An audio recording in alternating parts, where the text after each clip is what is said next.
నమస్తే అందరికీ. Good morning, good afternoon, good evening. ఎట్లున్నారు? అంత మంచిదేనా? ఈ వీడియోలో మనం కళ్యాణ్, తనుజ వీళ్ళిద్దరి విన్నర్ క్వాలిటీస్ గురించి డిస్కస్ చేద్దాం.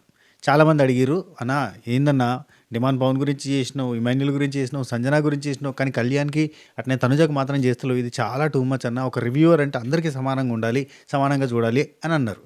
నా బాధ ఏంటంటే సమానంగా చూస్తున్నా నేను, కాబట్టి వీళ్ళ గురించి అవసరం లేదు, వాళ్ళ గురించి చెప్తున్నాను. ఎందుకంటే వీళ్ళకి మంచి ఓటింగ్ ఉంది అండ్ వీళ్ళు విన్నర్ క్వాలిటీస్ అనే పాయింట్ మీద కనెక్ట్ కావాలి. వీళ్ళు యాజ్ ఎ పర్సన్గా జనాల కనెక్ట్ అయ్యారు. పక్కింటి కుర్రాడు అనే అనే కాన్సెప్ట్లో కళ్యాణ్ అటాచ్ అయిపోయాడు. డెమాన్ పవన్ కూడా ఉంటాడు కదా, అంటే డెమాన్ పవన్ పక్కింటి కుర్రాడు లెక్క లేడు, మన ఇంట్లో కుర్రాడు లెక్క ఇప్పుడు ఉన్నాడు. ఈ లాస్ట్ 2 వీక్స్ ఉన్నాడు, కానీ ఫస్ట్ నుంచి ఆ లాస్ట్ 2 వీక్స్ 13 వారం దాకా కూడా రీతు అండ్ డిమాన్ పవన్ ఇదే అక్కడనే ఆగిపోయాడు. అక్కడనే ఆగిపోయేసరికి మన ఇంటి దాకా రాలే, మన ఇంటి దాకా అత్తలేడు, అక్కడనే ఆగిపోయాడు. సో ఇప్పుడు ఈ లాస్ట్ 2 వీక్స్లో మన ఇంటి దాకా వచ్చేసిండు, కానీ అయిపోయింది సీజన్. స్టార్టింగ్ నుంచి డిమాండ్ పవన్ కనుక అట్నే ఉండింటే, ఈ లాస్ట్ 2 వీక్స్లో ఉన్నట్టుగా ఉండుంటే, ఈ విన్నర్ కంటెస్టెంట్ విన్నర్ ఏం ఉండకపోయేది, డిమాండ్ పవన్ విన్నర్ అని మనం మాట్లాడుకునేటోళ్ళం. సో స్టార్టింగ్ నుంచి పక్కింటి కుర్రాలాగా జస్ట్ క్యాజువల్గా, అంటే ఒక పర్సన్ మీద అంత గర్జి పెట్టుకోకుండా క్యాజువల్గా ఉంటా, ఓడిపోయినా తీసుకొని గెలిచినా తీసుకొని, అండ్ ఏదైనా సాక్రిఫైస్ చేయాల్సి వచ్చినప్పుడు సాక్రిఫైస్ చేసి జస్ట్ క్యాజువల్ బాయ్ అంటే ఏమంటారు, బాయ్ నెక్స్ట్ డోర్ సంథింగ్ అంటారు ఇంగ్లీష్లో. మన మన ఇంటికాడ పిల్లగాడే, ఏముందిలే, అరే చిన్న ఇట్రా కొంచెం హెల్ప్ చేయి అంటే హెల్ప్ చేసి, కొంచెం సపోర్ట్ చేసి, కొంచెం సపోర్ట్ చేయాలంటే నాకు ఇప్పుడు పని ఉందిలే అని వెళ్ళిపోయి, ఆ క్యాజువాలిటీ, ఆ సింపుల్ థింగ్ అదంతా కూడా జనాలకు కనెక్ట్ అయింది. That's it. ఏం లేదు. కొన్ని జాగాల్లో స్ట్రాటజీలు వేసిండు, కొన్ని జాగాలో నార్మల్గా ఉన్నాడు, కొన్నిసార్లు గెలిచిండు, కొన్నిసార్లు ఓడిపోయిండు, అయినా కానీ సింపుల్గా ఉన్నాడు.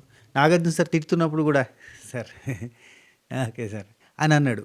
అండ్ కంప్లీట్గా మైనస్ అయిపోయి, కంప్లీట్గా జీరో అయిపోయి, కంప్లీట్గా ఎలిమినేషనే నెక్స్ట్ అనే టైంలో కూడా సింపుల్గా అదే, అంటే నాగార్జున గారు ఇచ్చిన చిన్న చిన్న ఇన్పుట్స్ వాటిని పట్టుకొని తన ఆటను కొంచెం మార్చుకున్నాడు, సింపుల్గా వెళ్ళిపోయాడు, జనాలకు కనెక్ట్ అయ్యాడు. That's it. నువ్వు అమ్మాయిల్ని ఇలా చేతిలో చేసుడు, ముట్టుడు, ఇవన్నీ అంటే చేతులు వేయడంలో కాదు చేతులలో చూపించాలి అని అన్నాడు. అనగానే నాగార్జున గారు అనగానే సరే అని విన్నాడు. అప్పటి నుంచి ముట్టుకోలే ఇంకా కథం టాటా బై బై అన్నాడు. కథం ఉన్నాడు, ఇంత డిస్టెన్స్లో ఉన్నాడు తప్ప, ఈ డిస్టెన్స్ మెయింటైన్ 1 డిస్టెన్స్ మెయింటైన్ చేసింది తప్ప ఎక్కడ కూడా టచ్ చేయలేదు ఇంకా. కథం. అప్పటి నుంచి గ్రాఫ్ మారిపోయింది అండ్ ఆట మీద ఫోకస్ పెరిగింది. ఎప్పుడైతే ఇవన్నీ కాదురా నాయన, ఇట్లా చేతులేసుడు గీతులేసుడు బంద్ చేయి అని నాగార్జున గారు ఒక మాట అన్నారు. ఒకటికి 2 సార్లు చెప్పిర్రు. దెబ్బకి ఇది నెగిటివ్గా పోతుందా అని అనుకున్నాడంటే కట్ చేసిండంటే కంప్లీట్గా సీన్ మార్చేసిండు. అండ్ ఆట మీద ఫోకస్ తగ్గింది అని, అండ్ ఎలిమినేషన్కి దగ్గరలో ఉన్నాడు అని ఒక జస్ట్ అంటే వరుస బట్టి కామనర్స్ పోతున్నారు అనగానే ఆట మీద ఫోకస్ పెంచి వరుసగా 3 వారాలు ఆడకుండా 4వ వారం నుంచి విజృంభించి ఆడి ఆట గట్టిగా ఆడతాడు, ఎస్ హీ ఈజ్ సోల్జర్ అనే కైండ్ ఆఫ్ ఫీల్. అండ్ ఈ సోల్జర్ కార్డ్ ఎక్కడ కూడా వాడలే, అంటే సోల్జర్ కార్డ్ని ఎక్కడ కూడా యూజ్ చేసుకోలే. నేను సోల్జర్ని, నేను ఆర్మీ నుంచి వచ్చినా, నేను చాలా కష్టాలు పడ్డా అని ఎప్పుడు చెప్పలే. అండ్ ఫైనాన్షియల్ స్టాటస్ గురించి కూడా ఇప్పుడు డెమాన్ పవన్ అయినా కళ్యాణ్ అయినా వీళ్ళిద్దరు ఫైనాన్షియల్ స్టాటస్ గురించి ఎక్కడ చెప్పలే. They both have this great quality. నేను పూర్ బ్యాక్గ్రౌండ్ నుంచి వచ్చినా, నేను పేదోన్ని, బయట జరుగుతున్నాయి ఇవన్నీ, పూరు పేద బయట ఇవన్నీ జరుగుతున్నాయి. ఈ సోల్జర్ గీల్జర్ అన్నీ బయట జరుగుతున్నాయి, లోపల కళ్యాణ్ వాళ్ళే, లోపల డిమాండ్ పవన్ పేదోన్ని అని వాళ్ళే. ఇక్కడ ఇద్దరు కూడా పేదోళ్ళమని చెప్పుకోలే. ఇక్కడ ఇద్దరు కూడా అంటే ఎటువంటి క్యాస్ట్ కార్డ్ కానీ, మతం కానీ, కులం కానీ, వృత్తి కానీ ఏది కూడా వాళ్ళే. వీళ్ళు సింపుల్గా ఉన్నారు, వాళ్ళ లెక్క ఉన్నారు, ఇద్దరు కూడా అంతే ఉన్నారు. సో అండ్ ఇక్కడ జనాలకు బాగా కనెక్ట్ అయింది ఏంటంటే, జస్ట్ చిన్నపిల్లగాడు 23 ఇయర్స్కే ఇంత మెచ్యూర్డ్గా ఆలోచిస్తుండు.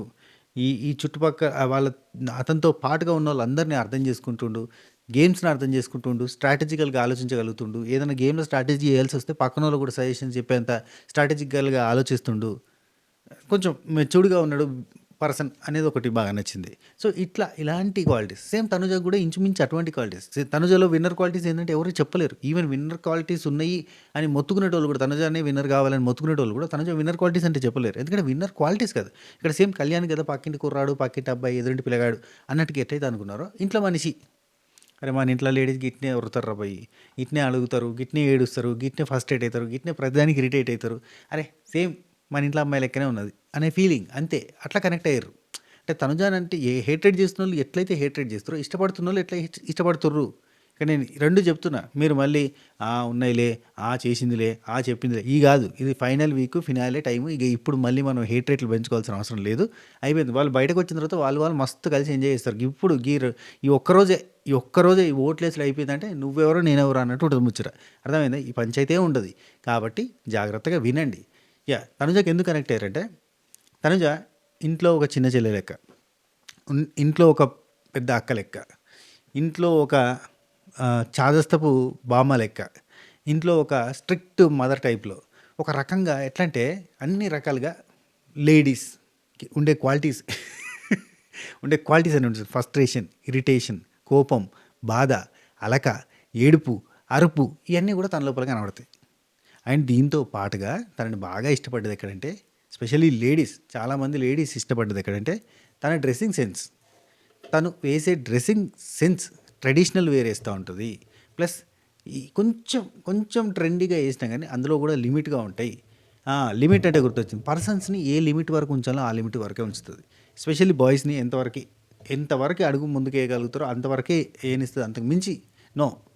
అదే క్యారెక్టర్ మీదకి వచ్చినప్పుడు, క్యారెక్టర్ బ్యాడ్ అన్న సెన్స్కి వచ్చినప్పుడు, తను క్లోజ్గా భావిస్తున్న ఒక ఫ్రెండ్కి క్యారెక్టర్ మీదకి పోయినప్పుడు తన క్యారెక్టర్ని బ్యాడ్ కాదు అని చూపించడానికి, అరే చెయ్యరా, తనకి నాకు కంఫర్ట్నెస్ ఉంది కాబట్టి తను చేస్తే నేను ఒక ఫ్రెండ్లీగానే తీసుకుంటున్నాను కాబట్టి నాకు వాడికి ఏం ఇబ్బంది లేదు కాబట్టి వాడు చేసినా నాకేం ప్రాబ్లం లేదు. వాడి క్యారెక్టర్ని బ్యాడ్ చేయాల్సిన అవసరం లేదు. చెయ్యి, పట్టుకో అని చెప్పి అన్నదే తప్ప నిజంగా ఏదో అతనితో చేయించుకోవాలి అన్న సెన్స్లో కాదు. సో తన క్యారెక్టర్ కోసం స్టాండ్ తీసుకున్న విధానం, తన ఫ్రెండ్ కోసం నిల్చున్న విధానం కూడా జనాలకు నచ్చింది. అటువంటి చోట్ల కనెక్ట్ అయ్యారు. తనుజకి ఎక్కడ కనెక్ట్ అయ్యారంటే అట్లాంటి చోట కనెక్ట్ అయ్యారు. తనుజ మాట తీరు, ఎంత టోన్ అయినా దోస్తు చేసుకుంటుంది, ఎంతటి శత్రువునైనా మిత్రువు చేసుకుంటుంది. ఫస్ట్ శత్రు శేషాన్ని ఉంచదు. ఇది కూడా తనలో ఉన్న విన్నింగ్ క్వాలిటీ కింద వాళ్ళు ఎవరైతే తనుజాని ఇష్టపడతారో వాళ్ళంతా తీసుకున్నారు. ఎస్, అఫ్ కోర్స్ బయట అయితే తనుజ లెక్క ఉంటేనే వర్కౌట్ అవుతుంది. అంటే శత్రుత్వం ఉంటే శత్రువు పెంచుకొని పోం కదా. అయితే శత్రువుని మిత్రువుని చేసుకోవాలి, లేదంటే శత్రువుకు దూరంగా పోవాలి. బస్ రెండే ఉంటాయి ఆప్షన్స్. అయితే శత్రువుని కలుపుకోవాలి, సార్ట్అవుట్ చేసుకోవాలి, లేదంటే దూరంగా పోవాలి. సో ఈ సార్ట్అవుట్ చేసుకునే విధానం, ఫ్రెండ్ చేసుకునే విధానం, ఇదంతా కూడా తనలో ఒక మ్యాజికల్ పవర్ లెక్క అయిపోయింది. అది మాయ, మొత్తం మాయ తనుజ మాయేరా అన్నట్టుగా కంప్లీట్గా గేమ్ అంతా కూడా, మొత్తం సీజన్ అంతా కూడా బిగ్ బాస్ చెప్పినట్టు గేమ్ అంతా కూడా తన మీదనే తిరిగింది, తన చుట్టే తిరిగింది, తనతోటే తిరిగింది. తను ఎట్లా అంటే అట్లా తిరిగింది. భరణి అన్నతో చేసిన బాండ్ కావచ్చు, ఆ బాండ్ వల్ల కూడా తిరిగింది. అండ్ తనుజ ఈ బాండ్ ఉంది కదా, భరణి తనుజ బాండ్, ఇది స్టార్ట్ అయింది కామెడీగా. ఇది నాన్న నాన్న నాన్న అని కామెడీగా స్టార్ట్ అయింది. అది కూడా ఇమాన్యుల్ చేసిన ఒక చిన్న చిన్న స్కిట్స్ లాగా, మీ నాన్న కూతురు ఇట్లా చేసినప్పుడు నాన్న అని పిలవడంతో స్టార్ట్ అయింది. భరణి అన్న నాన్న అన్న బాండ్కి కట్టేసినట్టు అయిపోయాడు. అండ్ తనుజకి ఈ బాండ్ సపోర్ట్ లాగా దొరికింది. సో ఈమె ఎప్పుడు కూడా మన ఇంట్లో అందరూ కూడా కాదు, కొంచెం భయం బిడియం ఉన్న అమ్మాయిలు ఉంటారు. వాళ్ళు ఏంటంటే సపోర్ట్ కోరుకుంటారు. అన్న రావాలి, తమ్ముడు నాతో పాటుగా రావాలి, నాన్న నాతో ఉంటేనే వర్కౌట్ అవుతుంది, లేదంటే నాకు కష్టం, భయం అని అంటారు చూడు. అటువంటి కైండ్ ఆఫ్ అమ్మాయిలాగా అనిపించింది. సో ఒక ఇంట్లో మనిషిలాగా అనుకొని వాళ్ళంతా సపోర్ట్ చేయడం స్టార్ట్ చేశారు. అండ్ మైండ్ గేమ్, ఎప్పుడు ఏ పావుని కదిలించాలి, ఎలా స్టెప్ వేయాలి అని ఈ మైండ్ గేమ్. అఫ్కోర్స్ చాలామంది ఇది స్క్రీన్ స్పేస్ కోసమే ఈ బాండింగ్స్ అని పెట్టుకుంది, స్క్రీన్ స్పేస్ కోసం ఈ అమాయకత్వాన్ని నటిస్తుంది, తన ఏజ్కి తను బిహేవ్ చేసే విధానానికి సంబంధం ఉందా అని క్వశ్చన్ చేసిన వాళ్ళు ఉన్నారు. కానీ నచ్చిన వాళ్ళంతా ఇవన్నీ నచ్చారు. ఇప్పుడు భరణి అన్నతో బాండు నచ్చారు. అట్ ద సేమ్ టైం తను చేసే చిన్న చిన్న మైండ్ గేమ్, స్ట్రాటజికల్ మూవ్స్ అవన్నీ కూడా నచ్చారు వాళ్ళు. అబ్బా ఎంత బాగా ఆలోచించిందిరా అన్నారు. సో అట్లా. And never give up attitude, అంటే ఎన్నిసార్లు ఓడిపోయినా నిజం చెప్పాలంటే తను గెలవదు అని తెలిసినా ఆడుతుంది. తను ఓడిపోతుంది, ఫస్ట్ సెకండ్ ఓడిపోతూనే ఉంటుంది, ఆడుతూనే ఉంటుంది. ఎప్పుడు నేను ఆడను అనదు. నువ్వు ఆడితే ఓడిపోతావు తల్లి, నువ్వు టీంలో తీసుకోవడానికి కూడా భయపడరు. వీక్ కంటెస్టెంట్ అని సుమనన్నని తనుజాని ఒకే రకంగా ట్రీట్ చేశారు. వీక్ కంటెస్టెంట్లు వీళ్ళని తీసుకోవడం వేస్ట్, ఆటలలో కష్టం వీళ్ళతోటి అన్నట్టు కూడా ట్రీట్ చేశారు. అయినా కానీ మళ్ళీ ఆడింది. ఆఖరికి వస్తే ఇప్పుడు కష్టపడతా ఉంటే ఏదో ఒక రోజు లక్క తగులుతుంది అన్నట్టుగా కొన్నిసార్లు ఆటలలో గెలిచింది. ఆ గెలిచిన ఆటలని పెద్ద ఆటలు, పెద్దోళ్ళతో ఆడిన ఆటలు, అంటే స్ట్రాంగ్ ప్లేయర్స్ తోటి ఆడిన ఆటలు. కళ్యాణ్తో గెలిచింది, ఇమాన్యుల్తో గెలిచింది. లైక్ దట్ కొంచెం పెద్ద స్ట్రాంగ్ కంటెస్టెంట్స్తో గెలిచిన సందర్భాలు ఉన్నాయి. అఫ్కోర్స్ అదే తనుజ మీద వీళ్ళు 100 సార్లు గెలిచారు. కానీ 100 సార్లు వాళ్ళు ఈమె మీద గెలవడం ఎవరు పెద్దగా నోటీస్ చేయరు, పట్టించుకోరు. కానీ 100 సార్లు వాళ్ళ చేతిలో ఓడిపోయిన పర్సన్ వాళ్ళని ఓడిస్తే గొప్పగా కనబడుతుంది. లైక్ దట్ కెప్టెన్సీ కోసం కూడా తను చేసిన, ఎప్పుడైనా కెప్టెన్ వరుసగా 3 వారాలు అవుతా 3-4 సార్లు అవుతా అంటే ఎవరికి ఎక్కదు. అదే కెప్టెన్ అయితలేదు, అయితలేదు, అయ్యో అయితలేదు, అయ్యో అయితలేదు, అయ్యో అయితలేదు, అయ్యో అయితలేదు, ఇప్పుడు అయింది, ఇది సూపర్ అని ఇట్లా అయితేనే జనాలకి కిక్ ఎక్కుతుంది. సో అటువంటి మూమెంట్స్ తనుజ దగ్గర నుంచి వచ్చినాయి. ఇటు కళ్యాణ్ దగ్గర నుంచి చూస్తే కళ్యాణ్ దగ్గర నుంచి కూడా ఇటువంటి మూమెంట్స్ ఉంటాయి మనకి. ఓడిపోయిండు, పడిపోయిండు, అవమానం పడ్డాడు, వేస్ట్ అనుకున్నారు, రుద్రుడు స్టార్ అన్నారు, యాటిట్యూడ్ స్టార్ అన్నారు, ఇంకేంది ఇంకా రకరకాలుగా ఓదార్పు స్టార్ అన్నారు, ఎన్నో రకాల పేర్లు వచ్చినాయి. ఇంత నెగిటివిటీ నుంచి మెల్లమెల్లగా బౌన్స్ బ్యాక్ అవుతూ విన్నర్ కంటెస్టెంట్ రా అనే కాడికి వచ్చిండు. ఇది గూస్ బంప్స్ మూమెంట్ అన్నట్టు. పడిపోయిన కెరటం లేస్తే ఒక విలువ ఉంటుంది. ఆ విలువే, ఆ వెలుగే ఇప్పుడు కళ్యాణ్కి వచ్చింది. గెలుస్తుందా గెలవదా, అబ్బా ఓడిపోతుంది, బాధపడుతుంది, అయ్యో అని ఒక రకమైన సింపతి అనేది తనుజకు వచ్చింది. సో ఇక్కడ రెండు దాదాపు సిమిలర్గా వచ్చినాయి ఇద్దరికి ఒకే రకమైన ఎమోషన్స్, ఇద్దరికి ఒకే రకమైన ట్రావెల్ జర్నీ. కాకపోతే ఇక్కడ ఈమె బాగా ఏడుస్తుంది, ఇక్కడ కళ్యాణ్ ఎప్పుడు పక్కన వాళ్ళ కోసం ఏడుస్తాడు. అంటే పక్కన వాళ్ళకి ఏదైనా ఇబ్బంది అయినప్పుడు, తన ఫ్రెండ్స్, తన బాగా నమ్మిన వాళ్ళు, తనకు బాగా ఇష్టమైన వాళ్ళు ఏమైనా అయితే ఏడుస్తాడు. అండ్ మనోడు ఎమోషన్స్ని ఎక్స్ప్రెస్ చేస్తాడు. డెమాన్ పవన్కి కళ్యాణ్కి ఉన్న డిఫరెన్స్ ఏంటంటే ఎమోషన్స్ని ఎక్స్ప్రెస్ చేయడం. చాలా బాగా ఎక్స్ప్రెస్ చేస్తాడు. అంటే తనకు బాధ అనిపించిందంటే బాధ ఎక్స్ప్రెస్ చేస్తాడు, నవ్వు అనిపించిందంటే నవ్వు ఎక్స్ప్రెస్ చేస్తాడు, ఎమోషన్ అనిపించిందంటే ఎమోషన్ ఎక్స్ప్రెస్ చేస్తాడు, కళ్ళలో నీళ్ళు తిరుగుతాయి. సో ఇవన్నీ జనాలు కనెక్ట్ అవుతాయి. ఇవన్నీ విన్నర్గా మార్చినాయి వీళ్ళని. ఇవన్నీ చూపించలేని వాళ్ళంతా విన్నర్గా లేకుండా పోయారు. బేసిక్గా బిగ్ బాస్ అనే షోని గెలవాలంటే జనాల్ని రెండు రకాలుగా, ఒకటి నీ పర్ఫార్మెన్స్, ఆట, ఇవన్నిటిని చూపించాలి. రెండోది ఎమోషనల్గా వాళ్ళకి కనెక్ట్ కావాలి. నీకు బాధ అనిపిస్తే ఏడిస్తే వాళ్ళు కనెక్ట్ అవుతారు. ఇది మరొకసారి నిరూపణ అయింది. లాస్ట్ సీజన్లో మనకు మణికంఠకి కనెక్ట్ కాలేదా, లైక్ దట్. అందుకే మీరు బాధపడితే కనెక్ట్ అవుతారు, మీరు ఏడిస్తే కనెక్ట్ అవుతారు. ఆ ఏడుపుకి రీజన్ కొంచెం అయినా వ్యాలిడ్ ఉండాలి. వ్యాలిడ్ కాకపోతే కష్టం. సరే. అండ్ కళ్యాణ్ ఇంక్రెడిబుల్ జర్నీ గురించి చెప్పాలంటే, కళ్యాణ్ జీరో అంటే సోషల్ మీడియా అకౌంట్స్ అతనికి 0 ఫాలోవర్స్. కళ్యాణ్ స్టార్ట్ అయినప్పుడు 300 మంది ఇన్స్టాగ్రామ్లో. ఇప్పుడు 3,50,000 మంది, 60 అవుతుంది. ఇప్పుడు నేను ఈ వీడియో చేస్తున్న టైం 3,60,000 ఉండొచ్చు. అన్ని వేల మంది, అన్ని లక్షల మంది తనని ఫాలో అవ్వడం స్టార్ట్ చేశారంటే హిస్ జర్నీ ఈజ్ ఇంక్రెడిబుల్. నాకు నచ్చకపోవచ్చు, ఇంకొకరికి నచ్చకపోవచ్చు, ఇంకొకరికి విపరీతంగా నచ్చచ్చు, కానీ Kalyan journey is incredible journey.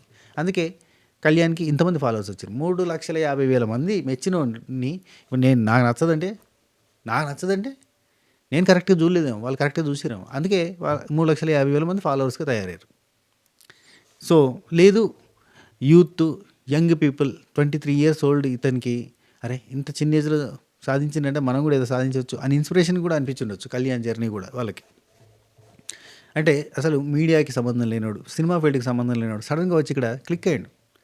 సింపుల్గా తను జెన్యున్గా ఉండి లాయల్గా ముందుకు పోయి ఎవరిని ముంచాలి అనే ప్రయత్నం చేయాలి. లాస్ట్ ఒక గేమ్లో ఇమాన్యుల్, కళ్యాణ్ వీళ్ళిద్దరు కలిసి ఏదో ఒక స్కెచ్లు వేసారు, కానీ యూజువల్గా క్యాజువల్గా ఇట్లాంటి స్కెచ్లు కూడా వేయరు వాళ్ళు. సో గేమ్లో వార్లో స్ట్రాటజీస్ అనుకున్నారు. జెన్యున్గా ఉంటాడు, ఎమోషనల్గా ఉంటాడు. ఈ రెండు రీజన్స్ జనాలకు బాగా కనెక్ట్ అయినాయి. కంపారేటివ్లీ ఇక్కడ ఉన్న వాళ్ళలో బెటర్ పర్సన్. ఇక్కడ ఏమైపోయిందంటే ఈ సీజన్లో కరెక్ట్గా విన్నర్ క్వాలిటీస్ ఉన్న కంటెస్టెంట్ దొరకలేదు. తనుజ ఒక్కరే హైప్లో ఉన్నప్పుడు అసలు పోటీ ఇవ్వడానికి ఎవరు లేరా అన్న పాయింట్ సిచ్యువేషన్ బాగా అందరూ ఆలోచిస్తున్న టైంలో కళ్యాణ్ 0 నుంచి కొంచెం బౌన్స్ బ్యాక్ అయ్యి ఆ నెగిటివిటీ నుంచి పాజిటివిటీలోకి మారిండు. అప్పుడు జనాలకు నచ్చిండు. ఎప్పుడైనా చెప్పినా కదా, పడి లేచే కిరటానికి విలువ ఎక్కువ బిగ్ బాస్ సీజన్లో. బిగ్ బాస్ ఎప్పుడైనా లాయల్గా ఉన్నారు, ఫ్రెండ్షిప్కి లాయల్గా ఉన్నాడు. ఇమాన్యుల్ అండ్ తనుజ వీళ్ళ బాండ్ చాలా నచ్చింది జనాలకి. ఇమాన్యుల్ తనుజతో ఇతనుండే బాండ్, ఇతనుండే విధానం చాలా ఎక్కువ నచ్చింది. ఒకవేళ తనుజ విన్నర్ కంటెస్టెంట్ కాకపోతే కళ్యాణ్ ఫ్యాన్స్ అందరికీ, కళ్యాణ్ ఇష్టపడే వాళ్ళందరికీ తనుజ ఫేవరెట్ పర్సన్. వీళ్ళిద్దరు బాండ్ ఎంత బాగుంటుంది. తనుజ విన్నర్ కంటెస్టెంట్గా ఉంది కాబట్టి వీళ్ళకి నచ్చదు ఇప్పుడు, అంతే. లేదంటే తనుజ కూడా ఇష్టమే వీళ్ళకి. వీళ్ళిద్దరు బాండ్ ఇష్టం. ఆర్మీ ట్యాంక్ని వాడకపోవడం, పూర్ అనే విషయాన్ని వాడకపోవడం అండ్ సపోర్ట్ అందరికీ. అంటే ఇప్పుడు టైం ఉంది, టైం విషయంలో వాళ్ళ ఫ్యామిలీ టైం గురించి అయితే ఒకసారి మన సుమన్ శెట్టి అన్నకు త్యాగం చేసి ఇంకోసారి సంజనక్క కూడా త్యాగం చేయడానికి రెడీ అయిపోతాడు. అట్లాంటి విషయాలు కూడా జనాలకు నచ్చింది. అండ్ నెక్స్ట్ కామెంట్ కంపోజిట్గా ఉంటాడు, అది కూడా నచ్చింది. చూడడానికి గుడ్ లుకింగ్ ఉంటాడు, అమ్మాయిలకు నచ్చింది. యూత్ గర్ల్స్కి గుడ్ లుకింగ్ ఉంటాడు కాబట్టి అట్లా నచ్చింది. అండ్ బాండ్స్ చాలా ప్యూర్గా బాండ్స్ ఉంటాయి. అండ్ లేడీస్కి రెస్పెక్ట్ ఇవ్వడం ఇన్ ద సెన్స్, అంటే ఇప్పుడు మనం అనుకున్నాం అంటే ఇలా బిహేవ్ చేస్తుండేది, ఇలా 2 monthsగా ఓవర్గా దగ్గరికి తీసుకోవడం, ఓవర్గా ముట్టుకోవడం ఇవన్నీ చేస్తుండేదని. కానీ ఆ అమ్మాయిలు చాలా కంఫర్టబుల్గా ఫీల్ అయ్యారు, సెక్యూర్గానే ఫీల్ అయ్యారు. వాళ్ళకి ఇతనికి బాండ్స్ కుదిరినాయి. మంచిగానే ఉన్నారు. అన్న, చెల్లె, అక్క, తమ్ముడు కైండ్ ఆఫ్ బాండ్స్ ఉన్నాయి వాళ్ళతోటి. సో, వాళ్ళు హ్యాపీగా ఉన్నారు. వాళ్ళు కంఫర్టబుల్‌గా ఉన్నారు. సో, వాళ్ళు కన్ఫెస్ చేసిన దాని ప్రకారంగా, తనుజ కన్ఫెస్ చేస్తున్న దాని ప్రకారంగా తన దగ్గర వీళ్ళు సెక్యూర్‌గా ఫీల్ అవుతున్నారు. కాబట్టి అండ్ చాలామంది అమ్మాయిలు చూడు ఉమెన్స్‌కి ఎంత రెస్పెక్ట్ ఇస్తాడో, ఎంత బాగా రెస్పెక్ట్ ఇస్తాడో, అందరిని ఎంత బాగా చూసుకుంటాడో అని అంటున్నారు. కాబట్టి దేర్ ఎండ్స్ ద మ్యాటర్. ఉమెన్స్‌కి రెస్పెక్ట్ ఇవ్వడం. సో, ఎవరి మీద గర్డ్స్ పెట్టుకోలేదు. ఇప్పుడు డిమాండ్ పవన్‌కి, కళ్యాణ్‌కి తప్ప మిగతా ఎవరి మీద కూడా అంటే వీళ్ళిద్దరికే ఒకరంటే ఒకరికి కొంచెం పడదు గానీ, మిగతా అందరితో కూడా ఎవరి మీద కోపాలు, తాపాలు పెట్టుకొని నచ్చదు. సంజనక్క మీద కోపం ఉంటది. సంజనక్క అంటే నచ్చదు. నామినేషన్‌లో చూపిస్తాడు. మిగతా టైంలో అసలు ఎక్కడ కూడా చూపించడన్నట్టు. వదిలేస్తాడు అంతే. వదిలేస్తాడు. అది నచ్చింది జనాలకి. And learning from the mistakes అంటే తప్పులు చేసి దాని నుంచి నేర్చుకుంటాడు. ఇది బిగ్ బాస్ విన్నర్‌కి మెయిన్‌గా బిగ్ బాస్ ఆడియన్స్ ఇష్టపడేది. అంటే నువ్వు తప్పులు చేయాలి ఆడ. తప్పులు చేసి దాని నుంచి నేర్చుకుని బాగా కావాలి. నువ్వు అన్నీ సెట్ రైట్ ఉండి అన్నీ సూపర్‌గా ఉన్నాయంటే వర్కౌట్ కాదు. ఇప్పుడు ఇమాన్యుల్ ఉన్నాడు. స్టార్టింగ్ నుంచి దంచి కొట్టుతా ఉన్నాడు. విన్నింగ్. జనాలకు నచ్చిందా? నచ్చలే. Like that. నువ్వు తప్పులు చేయి. తప్పుల నుంచి నేర్చుకుని ముందుకు రా. అప్పుడు ఇష్టపడతారు జనాలు. That's it. And back bitching చేయలే. బ్యాక్ బిచ్చింగ్ ఎప్పుడూ చేయడు. 99% బ్యాక్ బిచ్చింగ్ ఏం చేయడు. రెహమాన్ పవన్ కూడా బ్యాక్ బిచ్చింగ్ చేయడు. ఇక్కడ ఈ సీజన్‌లో ఉన్న బెస్ట్ క్వాలిటీస్ చాలామందికి ఏంటంటే బ్యాక్ బిచ్చింగ్ చాలా తక్కువ. బాయ్ నెక్స్ట్ డోర్ లెక్క ఉంటాడు. డిస్‌రెస్పెక్ట్ ఏం చేయడు పెద్దగా ఎవరిని కూడా. 1, 2 సార్లు కోపానికి వచ్చిండు. 2, 3 1, 2 సార్లు అంటే ఒకసారే మనకి బూతులు మాట్లాడింది కానీ ఒకసారి కోపానికి వచ్చిండు. సో, వన్ టైమ్ ఇది ఎక్స్‌క్యూజ్ కింద తీసుకోవాల్సిందే. చాలా కంట్రోల్‌గా ఉన్నట్టే కదా! 3.5 నెలల్లో ఒక్కసారి కోపానికి వచ్చిండు అంటే ఫార్ బెటరే కదా! అంటే ఆఫ్‌కోర్స్ మిగతా వాళ్ళు ఎవరు రాలేదనుకోరు. ఒకరిద్దరు ఒక్కోసారి మిస్ అయినాయి మాటలు. సరే ఇంక తనుజకి ఇంకేం విన్నర్ క్వాలిటీస్ ఉన్నాయి. చెప్పినా కదా ఇంతకుముందు డ్రెస్సింగ్ సెన్స్, మైండ్ గేమ్ గురించి, బాండింగ్స్ గురించి, నెవర్ గివ్ అప్ యాటిట్యూడ్ గురించి, స్టాండ్ తీసుకోవడం అలా యప్ ఇవన్నీ తనకు ఉన్న యాక్చువల్లీ ఇవి అలక ఆభరణంగా మారింది. తనుజ ఫ్యాన్స్ అందరికీ తను అలిగిందంటే అబ్బా! మళ్ళీ అలిగింది అనే సెన్స్‌కి తీసుకున్నారు తప్ప అబ్బా! అలిగిందిరా ఇదే పనిరా అన్న ఫీలింగ్‌కి రవ్వలే వాళ్ళు. ఈ ఊకె ఎందుకు ఏడుస్తది అని అనుకున్నారు తప్ప ఈ ఏడుపు తప్ప ఇంకేం లేదా ముచ్చట. ఒరతా ఉంటదంటే ఇంత గట్టిగా ఎందుకు షౌట్ చేస్తుంది తనుజ? కొంచెం చిన్నగా మాట్లాడొచ్చు కదా! ఎందుకు షౌట్ చేస్తది? అనవసరంగా మళ్ళీ బ్యాడ్ చేస్తారు అందరూ అని అనుకున్నారు వాళ్ళు తనుజ ఫ్యాన్స్ తప్ప ఎందుకు ఒరతాంది ఈ అరుసుడు, ఏడ్చుడు, తుడుచుడు గిదేరా పంచాయతీ అని అనుకోలే వాళ్ళు. సో, అట్లా కనెక్ట్ అయ్యారు వాళ్ళు. సో, తనుజ మైండ్ గేమ్ బాగా ఆడుతది అనేది బాగా కనెక్ట్ అయ్యారు. తనుజ ఎప్పుడు ఎలా ఏ స్టెప్ తీసుకుంటే బాగుంటది? అందరూ సజెషన్స్ కూడా అడుగుతారు. దీని తర్వాత ఎవరిని మూవ్ చేస్తే ఎట్లయితది? ఏం కథ? ఇట్లాంటియన్నీ సజెషన్స్ అన్ని టాక్టికల్స్ ఆలోచించడంలో బాగా యూజ్ అవుద్దనమాట. అది. ఇంగా తనుజని ఇష్టపడేటోళ్ళ విషయంలో Tanuja courageous, Tanuja self motivator.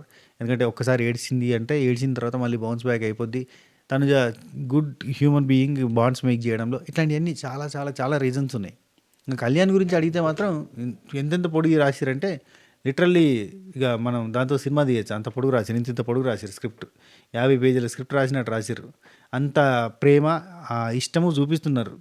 So, ఇదే ఫ్లోలో కళ్యాణ్‌ని విన్నర్ చేయబోతున్నారని నాకు అనిపిస్తుంది. సో, తనుజనా, కళ్యాణ విన్నర్ అయ్యేది అంటే నాకు అనిపిస్తున్న దాని ప్రకారంగా నా సిక్స్త్ సెన్స్ ప్రకారంగా నేను ఫస్ట్ నుంచి కళ్యాణే అంటున్నా. మధ్యలో ఒక్కసారి తనుజ గట్టి స్టెప్ తీసుకుంది. దీనివల్ల ఏమైనా ఎఫెక్ట్ అయ్యిద్ది కావచ్చు. నా సిక్స్త్ సెన్స్ తప్పయ్యే ఛాన్స్ కూడా ఉన్నట్టుగా అనిపిస్తుంది అని చెప్పిన. కానీ నా సిక్స్త్ సెన్స్‌లో మాత్రం విన్నర్ ఎవరు అనంటే మాత్రం అది కళ్యాణే అని ఎప్పటినుంచో చెప్తున్నా. ఇప్పుడు నా సిక్స్త్ సెన్స్ తప్పయ్యేటట్టుందేమో అని అన్నాను తప్ప, నా సిక్స్త్ సెన్స్‌లో కళ్యాణ్ లేడు. నా సిక్స్త్ సెన్స్‌లోకి వచ్చింది తనుజ అని చెప్పలే. నా సిక్స్త్ సెన్స్‌లో ఉన్నది కళ్యాణే. మనకి ఎప్పటినుంచో డెమాన్ పవన్ కెప్టెన్సీ పోతది అని చెప్పిన రోజు నుంచి సిక్స్త్ సెన్స్ గట్టిగా పనిచేస్తుంది. ఇప్పటికీ అది పనిచేస్తూనే ఉంది. ప్రతి వారం నేను గెస్ చేసినట్టుగా జరిగినాయి. జరగలేదో చెప్పండి మీరు కింద కామెంట్ చేయండి. సో, ఇన్ని జరిగినాయి ఇదొక్కటి జరగదా అన్న నమ్మకం ఉన్నది. సో, ఖచ్చితంగా జరుగుతది. కళ్యాణ్ పడాలా విన్నర్ అవ్వబోతున్నాడు అని నా గట్టి నమ్మకం. సో, నేనేదైనా విన్నర్ క్వాలిటీ మిస్ అయ్యి ఉంటే గనుక కింద కామెంట్స్‌లో మెన్షన్ చేసే ప్రయత్నం చేయండి. అడిషనల్‌గా తనుజ విన్నర్ పాయింట్స్ యాడ్ చేసే ప్రయత్నం చేయండి. నేను కొన్నే చెప్పినా. ఇంకా మీకు ఇంకెన్నో నచ్చిన పాయింట్స్ ఉంటే అవన్నీ కూడా కింద యాడ్ చేసే ప్రయత్నం చేయండి. వీళ్ళిద్దరికీ విన్నింగ్ ఛాన్స్ ఉంది కాబట్టి నేను వీళ్ళ వీడియోస్ ముందు వేయలే. అవసరం లేదు. వీళ్ళకి ఓటింగ్ పడతాను. నేను చెప్పాల్సిన అవసరం లేదు కదా! సో, వీళ్ళకిద్దరికీ ఓటింగ్ పడుతుంది. వీళ్ళిద్దరిని మనం గేమ్స్‌లో చూసినాం. ఎవరు ఇప్పుడు కళ్యాణ్ చాలా గేమ్స్ ఆడిండు. చాలా గేమ్స్ గెలిచిండు. చాలా గట్టిగా ఆడిండు. ఫాస్ట్‌గా ఆడిండు. క్విక్‌గా ఆడిండు. కొన్నిసార్లు కన్‌ఫ్యూజ్ అయ్యిండు. కొన్నిసార్లు ఇబ్బంది పడ్డాడు. ఇదుంది. ఇప్పుడు ఇమ్మాన్యుల్‌లో 100% అక్యురసీ 97, 98% అక్యురసీ ఉంది. దానివల్ల ఏమొచ్చింది? ఏమి రాదు. గేమ్స్ గెలిచిండు. అక్యురసీ ఇప్పుడు 50%, 60% వరకు కరెక్ట్‌గా ఆడతాడు కళ్యాణ్. 50% అనుకో గట్టిగా ఆడతాడు. ఒక డెమాన్ అనుకో 70% గట్టిగా ఆడతాడు. ఇమాన్యుల్ అనుకో 100% గట్టిగా ఆడతాడు. ఏముంది? దానివల్ల బజ్ ఏంటి రాదు. ఇప్పుడు చూడు చాలా సార్లు అయ్యో! ఓడిపోయిండు అన్న ఫీలింగ్ రాకపోతే మా బీబీ ఆడియన్స్‌కి కిక్ ఎక్కదు. గెలుస్తాడులే, గెలిచిండులే, గెలిచిండు, ఓకే గెలిచిండు. ఏముంది? అయ్యో! గెలుస్తాడా? గెలవడా? గెలుస్తాడా? ఇది కదా కావాల్సింది కిక్కు. ఆ కిక్ అంతా ఇక్కడ కళ్యాణ్ దగ్గర నుంచి, అబ్బా! ఈసారైనా గెలిస్తే బాగుండని తనుజ దగ్గర నుంచి ఇట్లాంటియన్నీ వచ్చినాయి. అవే విన్నర్‌గా మార్చినాయి అన్నట్టు. లైఫ్‌లో 100% పర్ఫెక్ట్‌గా ఉంటా, పర్ఫెక్షనిస్ట్‌గా ఉంటా అంటే జనాలకి ఎక్కది. నచ్చది. అది. కొంచెం అటు ఇటు ఉండాలి, మార్చుకుంటూ పోవాలి లైఫ్‌లో జర్నీలో. ఈ 'బిగ్ బాస్' అనేది చిన్న లైఫ్ జర్నీ కింద వాళ్ళు తీసుకుంటారు. ఈ జర్నీలో పడిపోయి లేచిండనుకో కిక్ ఎక్కుతది. డైరెక్ట్‌గా ప్రతిరోజు లేచే ముందు పై టాప్‌లో ఉన్నాడు, టాప్‌లో ఉన్నాడు, టాప్‌లో ఉన్నాడు అంటే నచ్చదు. సరే, ఓవరాల్‌గా కళ్యాణ్ అండ్ తనుజ మధ్యలో విన్నింగ్ రేస్ ఉంది. ఖచ్చితంగా కళ్యాణ్ గెలుస్తారని నాకు నమ్మకం ఉంది. మీరెవరు అనుకుంటున్నారు? అండ్ వాళ్ళకి విన్నర్ క్వాలిటీస్ ఏంటి? కింద కామెంట్ చేయండి. అండ్ దీనికంటే ముందు మనం డెమాన్ పవన్, తనుజాకి సంబంధించిన ఎపిసోడ్‌లో ఉన్న మ్యాటర్‌ని మనం చెప్పినాం. అండ్ దానికంటే ముందు ఓటింగ్ పోల్ గురించి మాట్లాడుకున్నాం. అండ్ నేను ఒకటి చెప్తున్నా అబ్బా, ఓటింగ్ పోల్ ఎవ్వరు చెప్పినా నమ్మకండి. ఎవ్వరు చెప్పినా ఎంత పెద్దోళ్ళు చెప్పినా నమ్మకండి. ఎవ్వరికి అఫీషియల్ ఓటింగ్‌లో ఒక హాట్‌స్టార్ ఓటింగ్స్ గురించి కొంత తెలుస్తాయి కానీ మిగతా ఓటింగ్స్ గురించి తెలవదు. మిస్డ్ కాల్ ఓటింగ్స్ కూడా చాలా బాగా పడతాయి. సో వాటన్నిటి మీదకెళ్ళి నాకు అన్‌డౌటెడ్‌లీ కళ్యాణ్. ఎవరెన్ని చెప్పినా నమ్మకండి. చాట్ చూపిస్తారు, ఏది చూపించినా నమ్మకండి. మీరు మీ ఫేవరెట్ కంటెస్టెంట్‌కి ఓటేసుకోండి అంతే. తనుజాకి గెలవడానికి ఛాన్స్ ఉంది, మాన్యుల్‌కి గెలవడానికి ఛాన్స్ ఉంది, డెమాన్‌కి ఉంది, కళ్యాణ్‌కి ఉంది అనుకోండి మీరు. అనుకోని మీ ఫేవరెట్ కంటెస్టెంట్‌కి ఓటేసుకోండి. ఓకేనా? యప్. ఇది వీడియో. ఈ వీడియో మీకు నచ్చితే లైక్, షేర్, కామెంట్, సబ్స్క్రైబ్, గంట కొట్టేసేయండి. ఉంటా. Take care, Tata, by by, నమస్తే, శుభ కేర్. రైట్ మళ్ళా వీలైతే నైట్ లైవ్ పెడతా ఎపిసోడ్ రివ్యూ తర్వాత. మధ్యలో ఇంకేం చేస్తాం, మనకి అప్డేట్స్ వీడియో ఏదైనా చేద్దాంలే. సరే మరి బాయ్. టడన్.